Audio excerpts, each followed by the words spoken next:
Hello, everyone. Thank you for joining us. I know there might be still a couple people getting settled. Hope you're all well. Again, thank you for being here. Just a couple housekeeping items before we get started. Your cameras and microphones should have been turned off, but if not, please make sure they are so we have minimal distractions when we get started. And if you have any questions for the panelists during our speech, just go ahead and pop it into the Q&A section of the chat, and we'll try to get them while we're talking. You can also upvote those questions if you have a similar query, and we'll see them and be brought to the top of the list. So on behalf of the UNLV Harrah College of Hospitality and our Alumni Board of Directors, thank you so much for being here. My name is Jen Oshiro Rivers. I'm a 2005 and 2008 graduate of UNLV. I serve in a couple of different volunteer capacities, one with the Alumni Association as the Chapters and Clubs Committee Chair, and with the Hospitality Chapter as the Learning and Development Committee Chair. And most recently, I was with Blue Man Group as the Director of Sales, and today I'll be your moderator. Before we introduce our awesome panelists, I just want to remind everyone that the Hospitality College has a wide variety of programs, a lot of awesome ones that are coming up. And we've been doing a lot of online programs since we had to pivot online in the spring, as you can imagine. So whether you're interested in food and beverage, because who isn't, or mentoring or career development, we invite you to check out our website. It's www.unlv.edu/hospitality, or any of our social media platforms. And next up, coming up this Saturday on the 26th, we have our 9th episode of Cook Like a Rebel. Registration is live, so make sure you don't miss that. And keep an eye out for future events, including a virtual beer fest, which I'm personally very excited for. And we have some other topic-specific programming. So with that, let's get into it, and I'll introduce our panelists. So first we have Shelly Hedrick. She's a seasoned event planner who has been planning and operating events in Las Vegas for over 16 years. Driven by a desire to provide exceptional customer service, she takes pride in providing unique experiences to each client. Shelly is passionate about leadership and helping her team grow to be the best planners possible so that one day they can step into her shoes. Outside the office, Shelly loves to travel and experience the world. She also sits on the board of AFAN and tries to give back to the community that has supported her for all these years. Hi, Shelly. Next, we have Andrea Sydney, a fellow alum and board of directors member. And with a strong event marketing background, this 2011 alumnus knows how to spice up any party. Andrea Sydney's specialty is his ability to orchestrate complex events while injecting a sense of playfulness into every detail. As the director of event marketing for TAO Group Hospitality, he realized at an early age that his clients want more than just a party. They're looking for an extravagant escape from the ordinary. Thanks for being here. Good to be here. Next, we have Courtney King. Courtney has worked as a marketing professional in the theater and live entertainment industry for the past 11 years. But if asked, she'd tell you her career started as a child, dancing along to a worn-out VHS of Funny Girl. Her effort to foster a new generation of fans joins Today Ticks on the quest to find a seat for everyone. She leads the charge on marketing in New York City to introduce new audiences to theater through a mobile-first ticketing platform centered on access to the best entertainment the city has to offer. Past credits include Situation Interactive, including Mean Girls on Broadway, Roundabout Theater Company, and Charlie and the Chocolate Factory, Blue Man Group Las Vegas, and the AT&T Performing Arts Center in Dallas, Texas. Hi, Courtney. And last but certainly not least, we have Serena Villamur.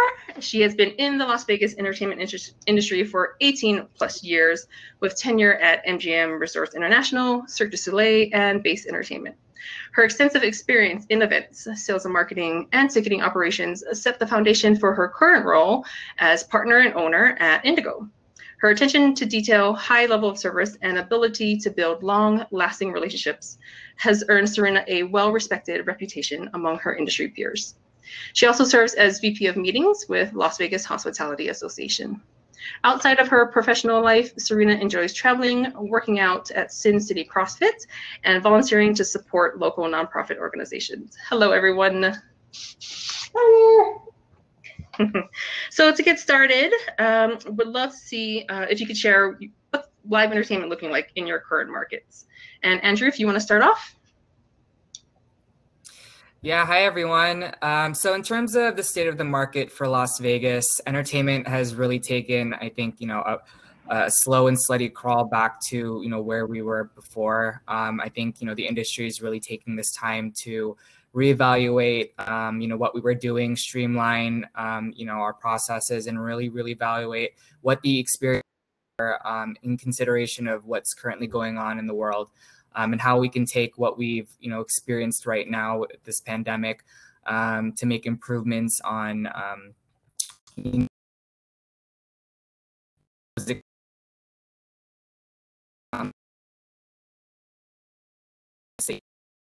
I really see to the entertainment space just due to the current COVID guidelines of Las Vegas.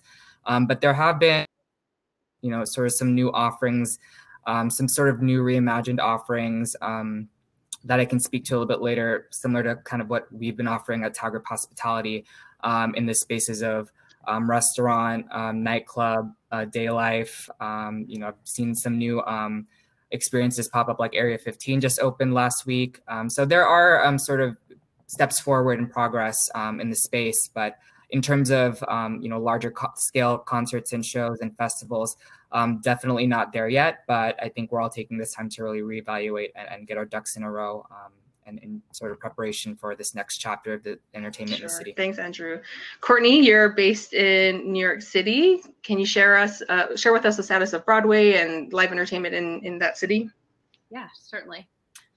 So Broadway and the greater events landscape in New York, unfortunately, has been closed since March 12th.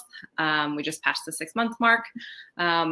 Not something that any of us ever saw coming. I remember on like March 11th, we were all like, "Ooh, I hope we get to work from home for like a week. That would be so fun." Like Broadway will shut down for a little while and then like it'll blow over. None of us ever certainly predicted what was coming next, though I do really love working from home. But Broadway in general and the rest of the live entertainment space in New York, of course, like felt the blow of the immense shutdown that happened. It was very unprecedented, which is a word that everyone uses in commercials these days and makes me crazy. But it's true. At the beginning, we saw just like an onslaught of streaming activity. So people were like, "Ooh, like, what do I do? I just have to be in that space now. I want to be part of this conversation." So it was a very crowded landscape. It feels like everyone launched some sort of streaming event. We saw them from YouTube to Zoom to like Eventbrite to FaceTimes with Broadway stars that you could book, and everyone varying levels, varying access to participation, whether it was a free event or a fundraiser. I attended one of Broadway Cares' initial fundraisers. They did was a virtual reunion of the Rosie O'Donnell show. They brought back Rosie O'Donnell to like host this panel of Broadway stars. So that was a great event. It raised a ton of money for Broadway Cares.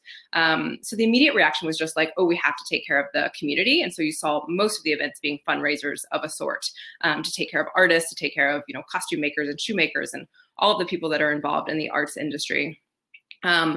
There was a lot at the time. And so I think people felt a little burnt out immediately too, after seeing there was so much on the table. And so what we've seen now is that people have had enough experience with it that we've started to actually develop like guidelines and best practices. And now we're seeing really amazing events come out of this in the virtual space, that's really started to change the landscape. So I think none of us are looking towards going back to a future that doesn't include streaming entertainment of some sort, because people, especially from the consumer perspective, are very now tied to the access. If you're, a 13-year-old girl in Kansas City who loves Broadway and maybe gets to New York once in her lifetime or once a year, now you can have access to all of these great people sort of in your bedroom, or in your living room, wherever you happen to be streaming. And so that access has really opened up the theater industry, and is something that I hope we stick with when we come back. But right now, no necessarily comeback date planned yet. We're definitely awaiting what our local government guides us on, and just trying to figure out how we might do social distancing or masks and HVAC updates and things like that in these 100-year-old Broadway theaters. So definitely still some work to be done. Sure. And Shelly, I throw that to you because with working with House of Blues and Live Nation, we've seen a lot of those musical acts go online or offer these virtual opportunities. So is there still a space for House of Blues and the physical venues in the future? Absolutely. It'll just be a combination of both. And that's, of course, tying to what Andrew and Courtney already said. It's going to be based upon what the guidelines are and how when that can actually happen. We have people that are artists are ready to tour. They're actually craving to tour.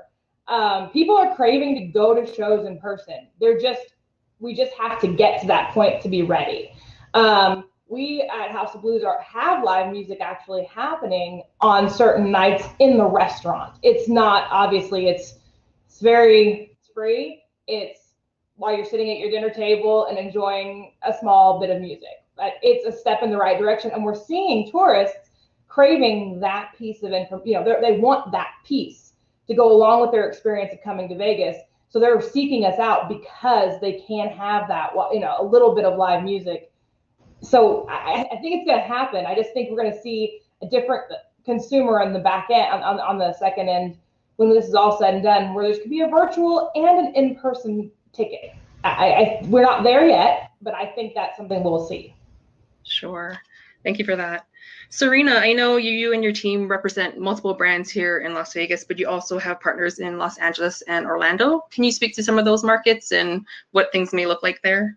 Sure. Well, in right now, I feel like their shutdowns are even more restricted than here in Las Vegas. We're hearing there's not even conversations of live entertainment coming back until next year, 2021. Orlando, similarly, we do have an attraction and we are open, but it's not live entertainment, but we're ready. We're waiting for the green light from the government, and all of our partners, thankfully, have done the work during this shutdown to make sure once we get the green light, we're good to go. We're ready. Protocols are in place. Sure. You mentioned some of the attractions, and I know one just in Vegas is Titanic, the Artifacts exhibit. So not quite live entertainment, but they were still impacted by everything. Could you share maybe how attractions were affected? Absolutely. There's been a huge pivot in the way that they're receiving guests. So a lot of these attractions, it's really appealing to visitors because their operating hours are, say, 10 a.m. to 10 p.m. Come whenever you want. What's happened now is during the booking process, they've moved to a more time slot type of setup. So that way we can manage the capacities of who's coming in and know exactly how many people are going to be in the space. Sure. Andrew, I know the Las Vegas Strip shutdown came initially during spring break, which is prime pool season. How quickly was that impacted at TAO?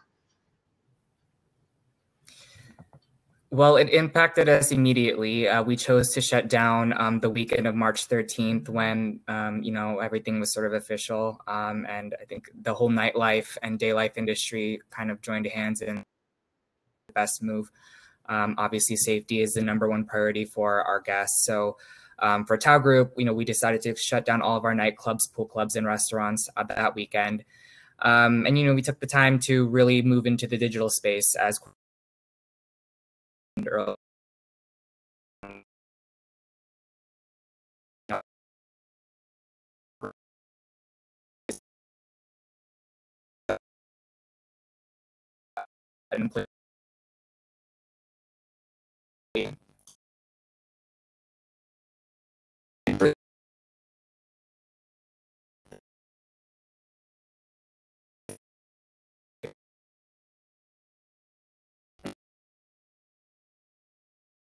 After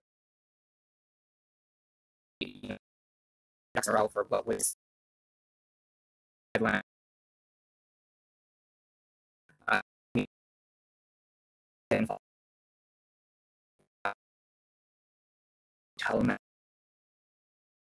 well,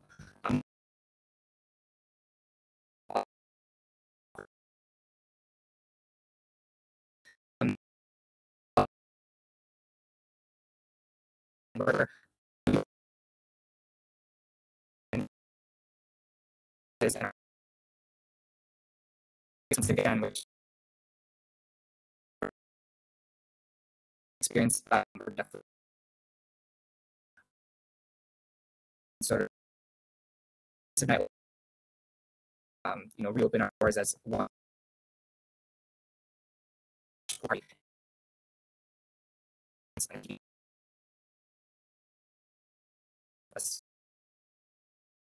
Cool. One of the things I think about, we've started seeing the media even socially distanced concerts and scaffolding and 4 seats to a table and outside venues only. Is that something we see for pools, or is that something we see with production and shows and theaters? I'd love your thoughts on that.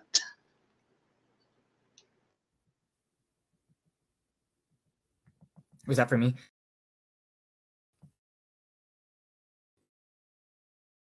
Your audio is a little bit off. I'm sorry with that. So maybe I can tag that over to Shelly. You know, with these distance concerts, what are your thoughts on that? That's really kind of hard for me to address, since I handle House of Blues, which is not an outdoor venue, and don't really have. I mean, I know we've been trying it in other, as far as Live Nation's been trying it in other markets and over in Europe, but I don't really know what the future. I think they're just trying it right now to see how it works, and it's kind of an experiment right now. But unfortunately, because of the division that I'm in, I don't really have all the aspects of if it's even making money, if they consider it, I think they consider it a positive thing to give it a try, right? And we've only gotten to try it a couple times before Europe started shutting back down. So I'm not sure how far this experiment's going to go right this second. I'm afraid I don't have as much insight as I should on that. No worries. Well, I know House of Blues also serves as a corporate event venue. I was curious, what have your planner feedback been, and how soon are they looking to book the venue? So I've been having site visits. We reopened 4th of July weekend as far as the restaurant and the venue overall goes. Obviously, we haven't had very many events. Per the CDC guidelines, we were able to have some events, but it has to be obviously under 50 people, 6 feet apart tables. So I had a few social events, which my venue's never really been a #1 social venue. It's mostly corporate. But we're seeing a little bit of that. But I'm seeing corporate planners here in town traveling, doing their site visits for 2021. Anything from May. I've had some people talk to me about February, April, June, July, hardcore, June, July on. I've got some stuff. I've got some big events already booked for March and April of next year. I think as long as everything goes okay and we finally turn a corner as far as the numbers not increasing, then we will move forward with these events, because they are large events that are locked in place with name entertainment, large numbers, and that's a really positive sign to me. People want to have events. I feel the planners saying to me, I want to have a party. Our guests want to come to a party. There may be lowered numbers as far as the attendance goes, and there may be a hybrid portion of that where it's going to be partially virtual and partially in person. But they want to do it. I think people are already burned out a little bit by having virtual only events. Yeah, and I think that links to Barron's question that he put in the Q&A box of, is that a hybrid live virtual future for the venue, or for both the concerts and our corporate side of things? I don't think hybrid's going to go anywhere. I think Courtney was right. I think it's going to be, there's going to be an aspect of that for the future. I think it's that, and I actually thought that even in March when we closed down. So the further we've gotten along in this thing, I think that's where we're headed. I don't think you can have an all or nothing. And so it'll be interesting, but we have to get to that point where we can have more than 50 people and see what that next step gets to. Sure. Yeah, thank you for the question. And if you have any others for our panelists, please make sure you're putting it in the Q&A, and we'll get to it as soon as we can. I want to take us back a little bit. We talked about some of those virtual offerings that we see in musicians or shows, and specifically for Courtney, a big one that came out over the summer was Hamilton on Disney+. That was a great opportunity to bring it to the masses, but how do you think this will impact the show in its real life setting? Certainly, and I've got notes, so forgive me, because this is something that we've actually surveyed our TodayTix global audiences on, and specifically looking at what's happening in the US because they tend to be behind our Australian and European counterparts in the state of things there. But we actually asked all of our TodayTix users if they viewed Hamilton on Disney Plus, just to see, like, we saw it was a huge buzz in the industry, but a lot of us are sort of insiders, and of course everyone we know is talking about it, but how much did it actually infiltrate the pop culture?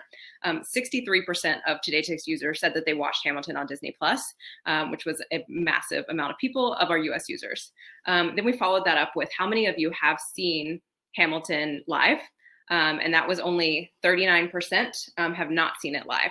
So there was a fair amount of people who had watched it on Disney Plus, but had not yet seen a live show for various factors. It only travels, to certain cities for 2 or 4 weeks at a time. They've also then asked them, if you haven't seen it, are you more likely or less likely to see it live after you viewed it on Disney Plus? Because a ton of fear that we always hear in the industry, and the reason why streaming hasn't become a thing is because producers are always like, ooh, if I give this out for free or next to free, no one's going to want to buy a ticket to see it live in New York or Las Vegas or LA or anywhere on tour. And I think a certain generation of us have started coming up in the industry and saying, no, this actually helps us build those brand ambassadors. People are more into the show, and then that makes them want to see it live because they still want that live experience. Like we've seen, I think we've all felt that streaming experiences cannot completely replace the live event experience. So there is a piece of that that's still missing, and I think that people would want. So we actually saw, of the 39% of users who had watched it on Disney Plus but not seen it live, 39% of those people said they were more likely to want to see it in the future. It gets to even 61% of people in general said, I'm about the same of wanting to see it in the future. So it's like the majority of people who are watching these streaming events do have an intent to actually purchase a ticket to a live event in the future. And so that's data that we're really trying to glom onto and hopefully test with a few more things. You have The Prom coming out on Netflix in December, which is no longer playing on Broadway, but will be another one that's a live version of a show that you can actually see on tour in a market at some point in the future. And so we're paying attention to that really closely because we do see the industry moving that way, and that there's going to be greater accessibility, which is great for consumers and arts fans all over, and being able to get these things. But hopefully what we're going to see is this trend continue, that it actually increases demand for our industry and people coming to live events. Perfect. And I kick it back over to Serena because I think some of your partners were really nimble in the spring and were able to offer paid opportunities that were online. Can you share with everyone what some of those were? Yeah, absolutely. I just first want to say that I did watch Hamilton on Disney Plus, and I have seen it live, and it just makes me want to see it live even more. Coming from live production, there's always that chance of maintaining the integrity of the show and things like that. And you just don't get the emotional connection, on TV or streaming that you do in person. And just more distribution channels is just going to grow the fan base. So yay, Hamilton. And a girlfriend of mine is company manager on one of those companies. So it's near and dear to my heart. We had some of our talent. So Matt Franco is one. He is a magician, as a lot of people have seen. He has a residency here in Las Vegas. He was really quick to pivot to doing virtual paid events. And magic is not an easy thing to translate virtually. Illusions are very precise. Everything needs to be right with the lighting, the sound, the timing. And I can speak for our partners. No, they weren't thrilled to go virtual because of the same fears of what Courtney was saying. But it was one of those things where it's you have to do what you have to do, and people still want to be entertained. We have one of our comedians, Ian Bagg. He moved to doing outdoor events, which I thought was so cool. He recently did, like you said, scaffolding, seating, and they even did one right on the beach. So it's just a different experience for everybody, but so many, and we've been hearing from so many travel partners, and even just socially, people need to feel the music. They need to feel connected to the performance. So it was, I think it was kind of a no-brainer that they needed to do something, because none of us knew or still know how long this was going to last. For sure. And do you see, again, kind of in this virtual model or hybrid model, that they would still offer these programs in the future once live theater came back? Yeah, I do. I very much do. They've kind of dabbled in it previously. It'd be shorter, like 5-minute intros for a convention or something like that. But now I think the performers are more comfortable in this setting too, so they know it can translate well, and they can still connect to their audiences. They're a little more open to adding that level of doing virtual stuff. Sure.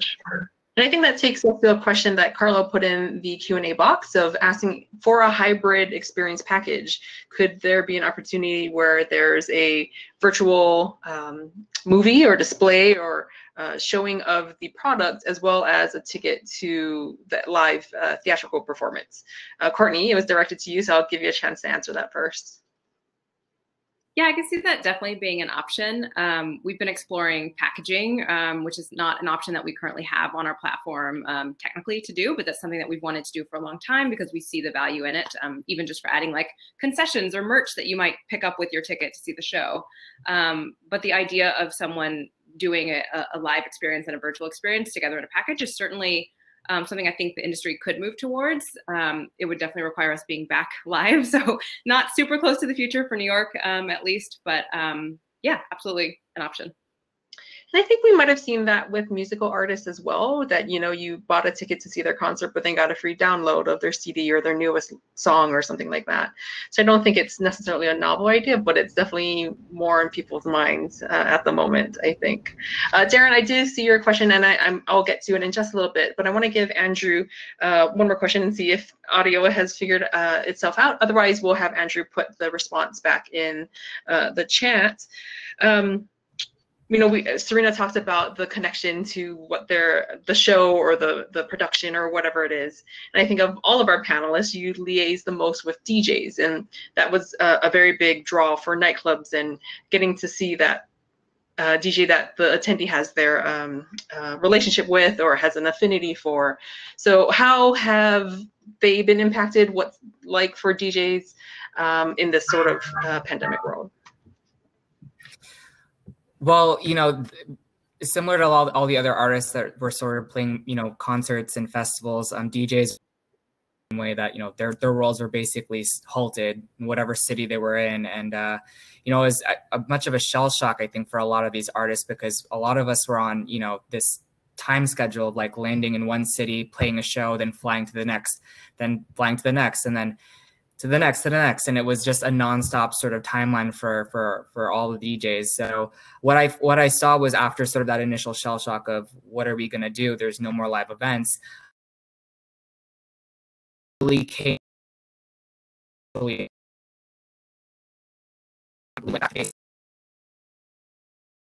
go back.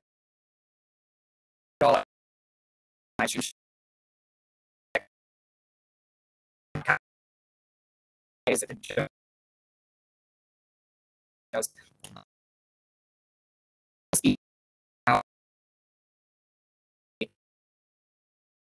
time is really,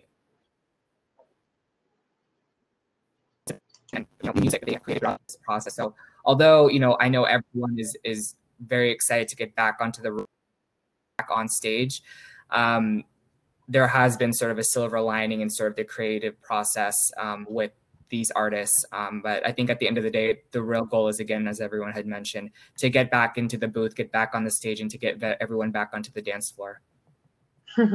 Awesome.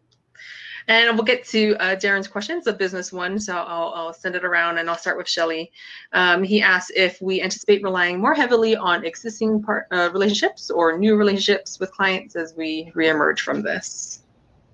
I think it goes with both. I mean, you have to always rely on, especially in Las Vegas. We all can talk about how small this town is, and our community was strong before we went. So we already had strong relationships. Been in this town for very long. You have friends that you're going to lean on no matter what.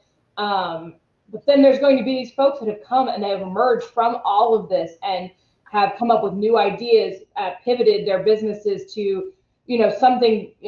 I'm just throwing, you know, sanitizing stations, or, you know, or what, just new ways to make events better in person, virtually everything. People are just trying to pivot, right? So I think you have to take all of those things into account and use whoever you can to help make your brand and your business as strong as it can be. I rely heavily on my vendors, and I don't like to call them vendors, I would call them partners. So it's going to be whoever can help me make my event, which is every event is unique, it's different. Every client's going to have different things they need done and different tasks at hand besides just food and beverage. So I'm going to use both and go with whoever can help me and do the best job for me and my client. Absolutely. Serena, do you have anything to add for that? Shelly nailed it. I mean, we're all such a small community. I mean, Jen and Shelly, we've all worked together many years. And during this time, I think those relationships are so critical in bringing everybody back. I oftentimes get requests for shows and performers that are not within my portfolio, and there's not even a second of hesitation to send that business right over, because I know I'm servicing that guest who's going to come to Las Vegas.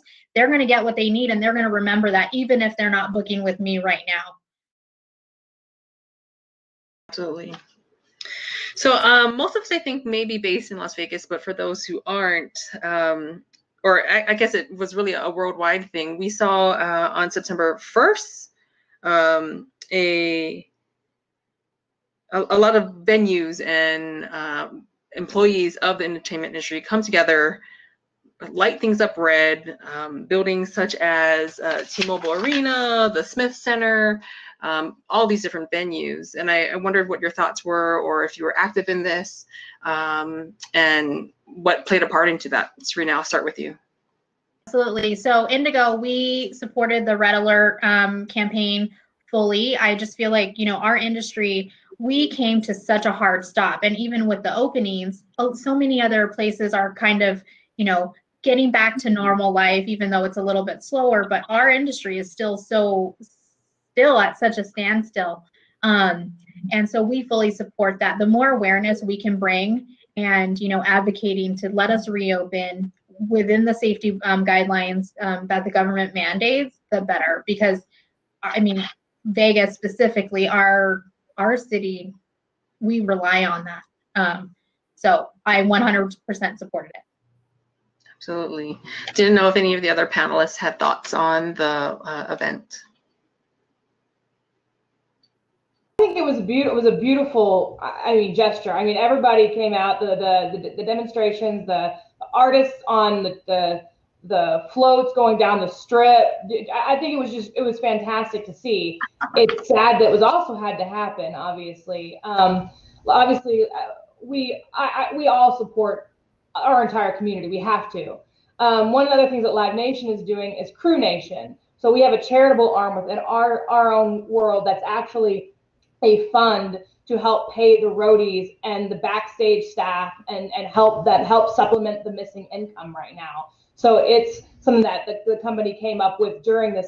We always had it, but in a little small pocket, and now it's a much bigger focus, just because it's so many people, obviously, that are missing their paychecks. So we're kind of doing it a little bit differently, but of course we support the entire community and want to support them in any way we can.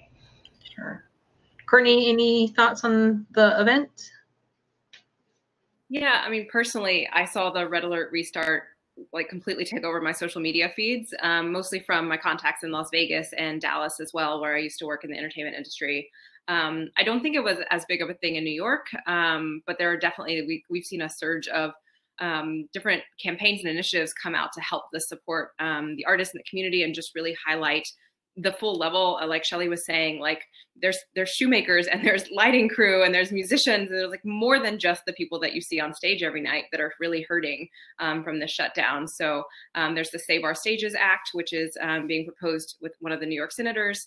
There's the Be an Arts Hero movement. Last night for National Voter Registration Day, they released a website called housetofool.com. If you click it, it actually redirects you to vote.org, or vote.gov, I believe, just to get people registered so that they can feel like they have a way to take action and have have a voice. So I've been impressed with the arts community during this time of really coming together and being so creative and finding ways to highlight to people outside of the industry. And I feel like we're actually breaking through pretty well more recently and getting awareness for what's happening within our industry, and just making people aware that just because, you know, restaurants may be back, that doesn't mean that like our industry is even close to coming back. So it's all about. Sure.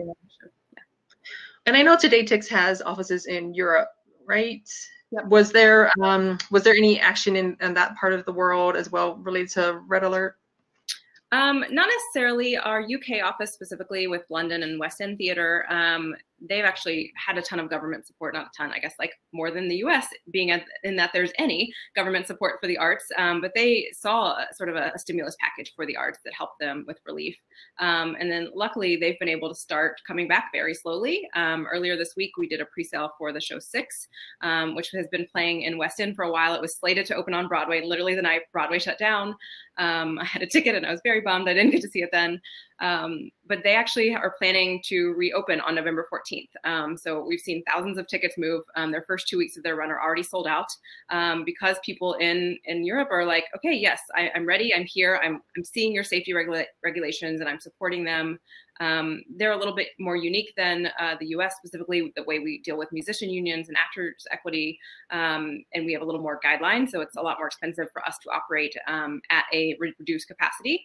Whereas in the West End, what they've actually done is move 6 into a venue that used to hold 280 people and move it into a 1,000-seat venue with social distancing. So they're selling every 4th seat. So they're actually still almost able to hit 100% capacity in that larger space. So everybody's going to be watching 6 for sure as one of the very first shows to come back in the West End and see how that works there. I don't know that it's going to be feasible at all for Broadway with the cost of running a show at a reduced capacity, but at least hopefully we'll learn from them and being able to see that go up. So luckily for them, like they seem to be moving in the right direction. So we're going to learn what we can and try to follow suit.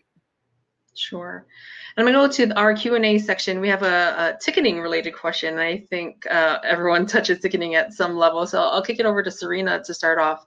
Lauren asked, has there been a better customer service focus for big ticketing agencies like Ticketmaster in the past? If not been the case, and she imagines that they had to pivot with postponements. Yes, I do. And, you know, with Ticketmaster, there's so many levels. You know, a lot of times on the consumer side, we're like, well, we need to be flexible and things like that. But there's also so many levels of an event that have to happen. Like performances actually have to officially be canceled before refunds can be issued. And it goes back to almost like agreements that are put in place when a show first signs on to be on that ticketing system. But I do feel like they've done a good job and the best that they can possibly do as far as customer service. And then also with, you know, different types of OTAs and things like that. The big thing that everybody is pushing out is flexibility on revisions and cancellations. And we're all in the same boat. And thankfully, guests are super patient. I mean, I've had a group I've had to rebook 5 times.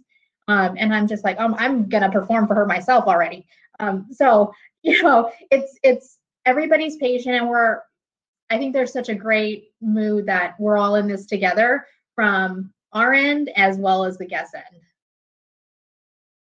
Sure. And Shelly, even on the corporate event side, was there, of course, flexibility with contracts and people who had been locked in for months and years already? Oh, yeah, there's had to be. I mean, obviously, you know, it's one of those things. If we're not open, can't have your event, right? Like, so that's part of the deal. If your event is over 50 people right now and you're contracted with us a year out, we've got to make do with what the CDC guidelines are. We've been very flexible with some people who are just like, okay, I'm going to postpone. I'm going to outright cancel. I've had people postpone into 2022. You know, so it's just a constant shell game on how we're going to, but yes, we're doing everything we can because ultimately it's the client, right? And it's our client relationship, and they're going to be back at some point in time. So whether or not they can't have their event today and we need to give them a refund right now, okay, cool. You know, when you're ready to rock and roll next year, let's talk. You know, I genuinely believe in karma, so we need to take care of each other. And Absolutely. Courtney, I'm going to take you to another question that's in the Q&A box. It's from Cervantes, I believe. Wondering about that hybrid entertainment model. What do we think pricing may even look like? Yeah, that's anyone's guess. We've been working closely with Situation, which I mentioned is an agency I used to work for in New York. They have been partnering with Google to do some surveying of their properties as well, and just get insights from theater goers via Google. And there's kind of a lot of discussion. Everyone agrees that like the ticketing model has been moving into like a bigger and bigger price for consumers, and it's almost priced out. The average ticket price paid on Broadway last year was $145, which does, like, the accessibility is an issue. So there's a lot of consensus within a certain bit of the industry that like we need to bring that down anyways. We needed to burst that bubble and make it more accessible. But how do you do that with rising cost of putting on a production? The average musical is now fronted for about $30 million. So it's not a cheap endeavor. That's where I think this new hybrid streaming and live event model can really be interesting for us, because you've seen a couple of venues already in London do it, where they will sell tickets to their socially distanced, reduced capacity live venue, but then also be streaming that live that night. And you can buy two different pricing sets of tickets. So you can buy the more expensive in-person extreme, luxury experience, or you can watch it at home online and you're still watching that live night's performance. So that I think is also going to be a differentiator in the industry, the way that like you would see a very different show every night from, Monday to Tuesday to Wednesday. So that I think can actually help support the ticketing pricing. But I do think we're going to see, at least at first, a reduction of some sort. How significant that is anyone's guess. But I do think immediately tickets will be a little more affordable, just because we need to sort of cater to the audience and get people back in those doors. Sure.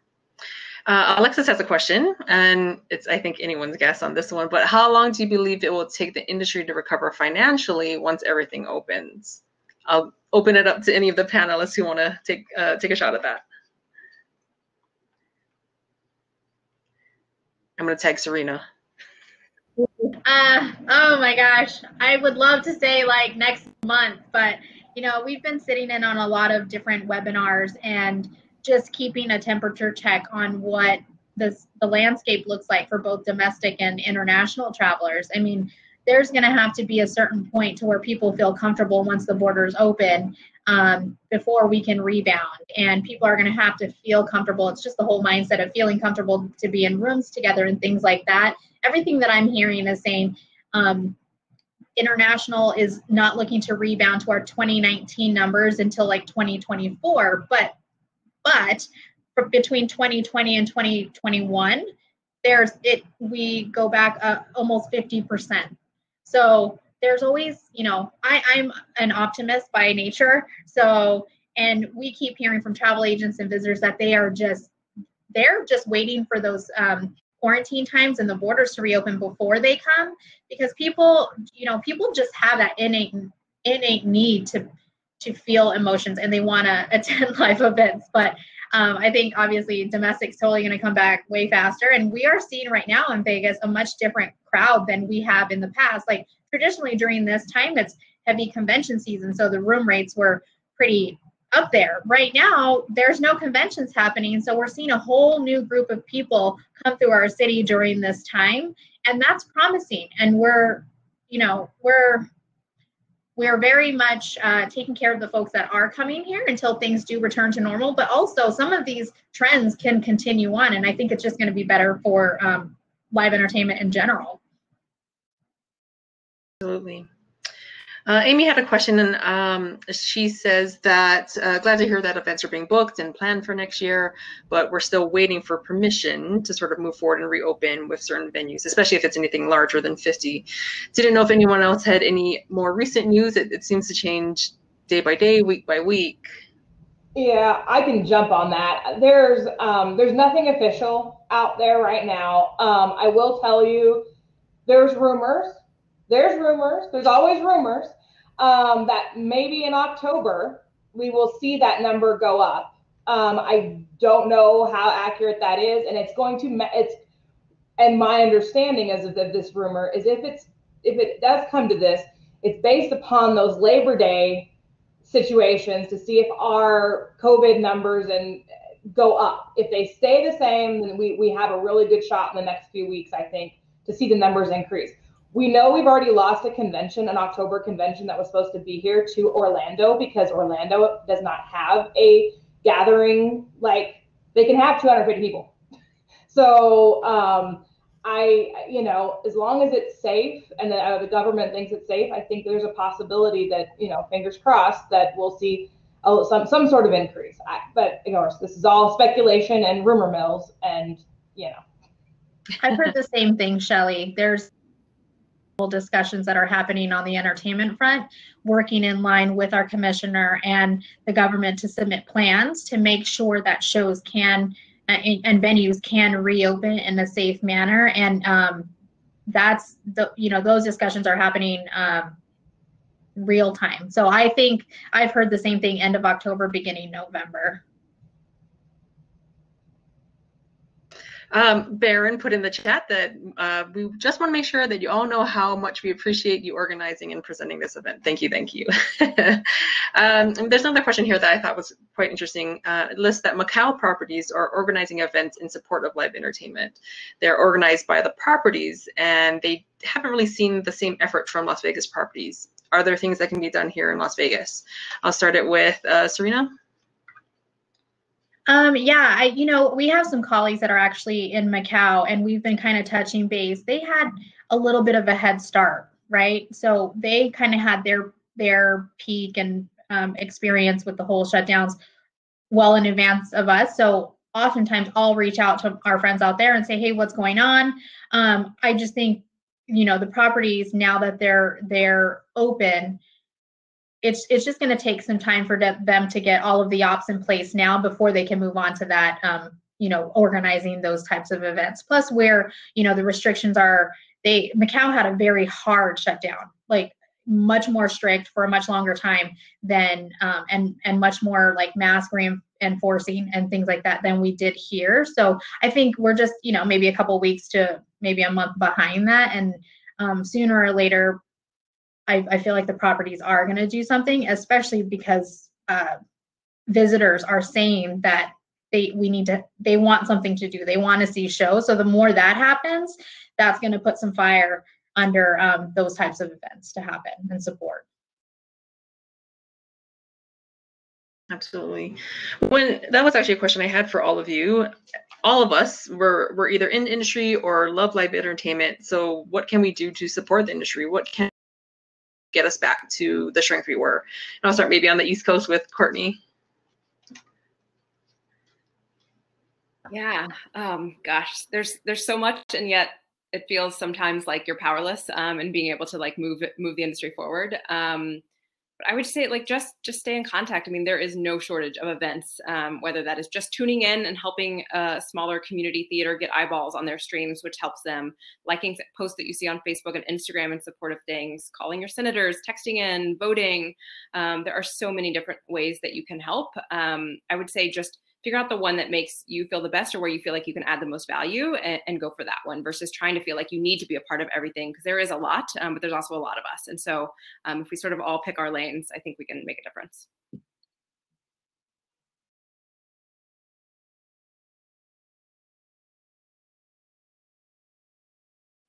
Jen, you're on mute.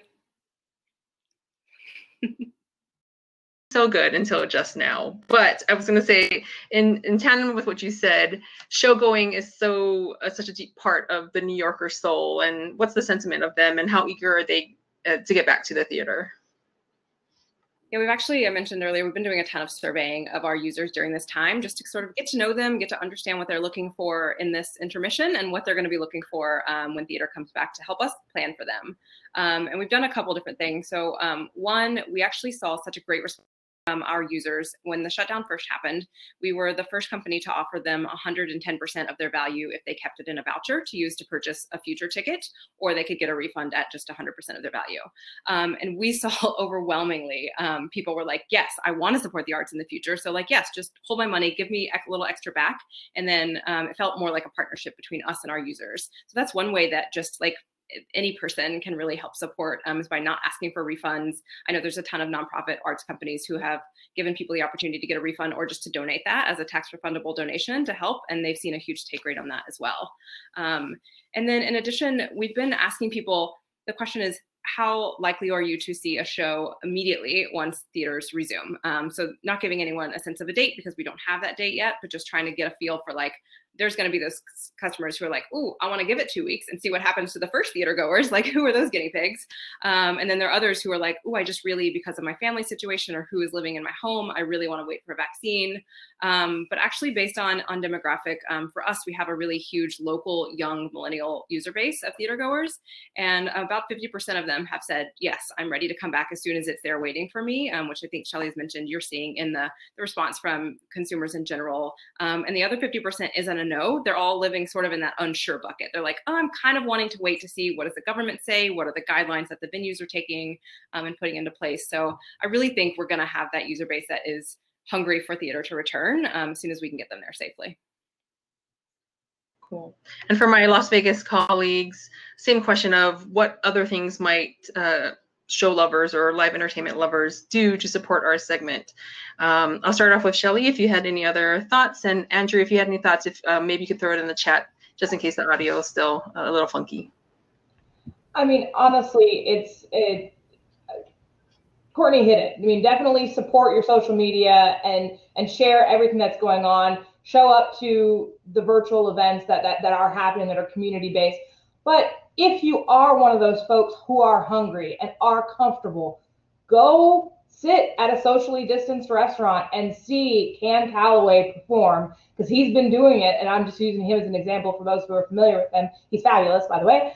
But he's been like at Saga Pastry down on Eastern for lunch and like doing shows there. And he's been at House of Blues and Foundation Room and you know, and just little, they're all small. You have to have an RSVP for almost everything. And other things that I've seen, Area 15 opening that Andrew was talking about, that's a reservation. If you're comfortable and you feel that the guidelines are in place, go support what you can. You know, and even if it's not a financial situation, do the social media support. Everybody's obviously struggling. So just backing your community up as much as you possibly can is going to be the best thing till we have those numbers increase and until that we make that turn. Thank you. So we have about 5 minutes left. So I want to close out on one of the major questions. As you know, this program was put on and sponsored by the UNLV College of Hospitality, and our alumni group and the attendees are UNLV alumni.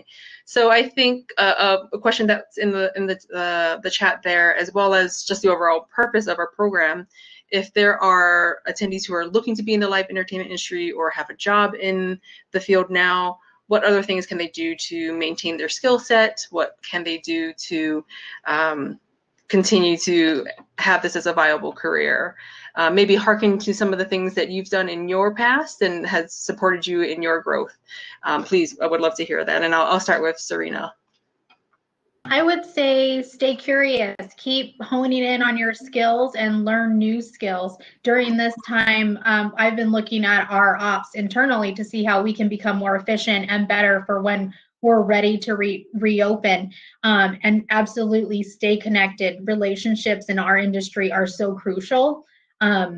Just, you know, check in on people, do well checks, how, you know, and we'll get through this together and we'll be stronger than ever. And I can't wait till this is one of those things that's in the past and we're all rock and rolling again.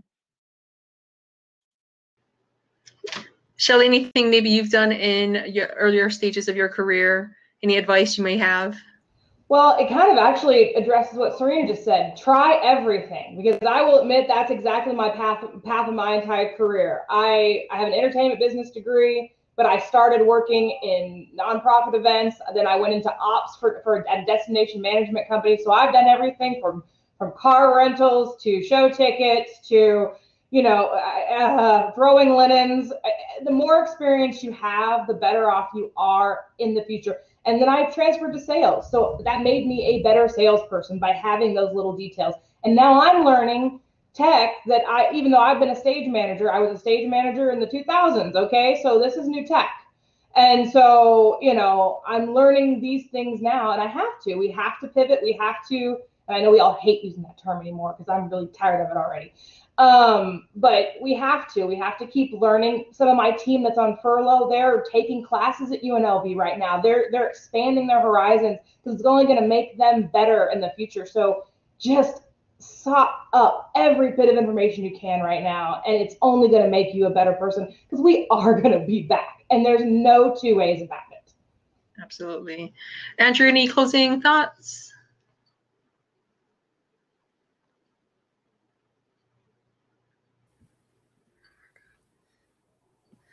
Yeah, I think just to echo everyone's sentiments, definitely do your research, stay in touch, be kind to everybody, engage on social media and use your voice in a constructive manner. Watch all the live streams if you're into shows and want to support the industry. Help boost those impressions and those numbers, and you know, support your favorite artists and your festivals, because they're doing what they can to fill the void of this lack of live entertainment online in the digital space, which also presents us with a unique opportunity to really you know, take this time to learn about the digital space while we can, because the world's only